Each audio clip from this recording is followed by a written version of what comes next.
ഭയങ്കര ബ്യൂട്ടിഫുൾ ആയിട്ടുള്ളൊരു ഹൈക്കായിരുന്നു E5. കോട നിറഞ്ഞ മലകളിലൂടെയൊക്കെ നടന്ന് 120 കിലോമീറ്റേഴ്സ് 7 days 3 countries.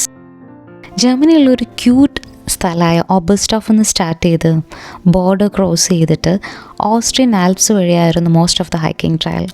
അവിടുന്ന് പിന്നെ ബോർഡർ ക്രോസ് ചെയ്തിട്ട് ഇറ്റലിയുള്ള മെറാനോ എന്നൊരു ഭയങ്കര ഭംഗിയുള്ളൊരു സ്ഥലത്ത് എൻഡ് ചെയ്യുന്ന പോലെ. പോകുന്ന വഴിയിലൊക്കെ കുറേ സ്ട്രേഞ്ചേഴ്സിൻ്റെ കണ്ടു, സംസാരിച്ചു. ചില മുഖങ്ങളൊക്കെ വീണ്ടും കണ്ടു. നമ്മൾ അവരെ ക്രോസ് ചെയ്തും അവർ നമ്മളെ ക്രോസ് ചെയ്തൊക്കെ ഭയങ്കര പരിചയമുള്ള മുഖമായി മാറി. അതിൻ്റെ കൂടെ കുറേ അമ്മിണി പക്ഷികളെ കണ്ടു. അവർ ഭയങ്കര പീസ്ഫുള്ളായിട്ടിരിക്കുന്ന കാണാം. ശരിക്കും നമ്മൾ അവരുടെ സ്ഥലത്ത് വന്ന പോലത്തെ ഭാഗത്തിലിരിക്കും. പിന്നെ കുറേ ആട്ടിൻകുട്ടികൾ വരിയായി പോകുന്ന കാണാം. നല്ല രസമുണ്ടായിരുന്നു. ഞാനാണെങ്കിൽ ആരെങ്കിലും വരി തെറ്റിക്കണ്ടോ എന്നിങ്ങനെ നോക്കിയിരിക്കുമായിരുന്നു. ചില പോയിന്റിൽ നമ്മളിങ്ങനെ റിയലൈസ് ചെയ്യും നമ്മൾ എത്ര ദൂരം നടന്നു. Sometimes feel like we are out of know where.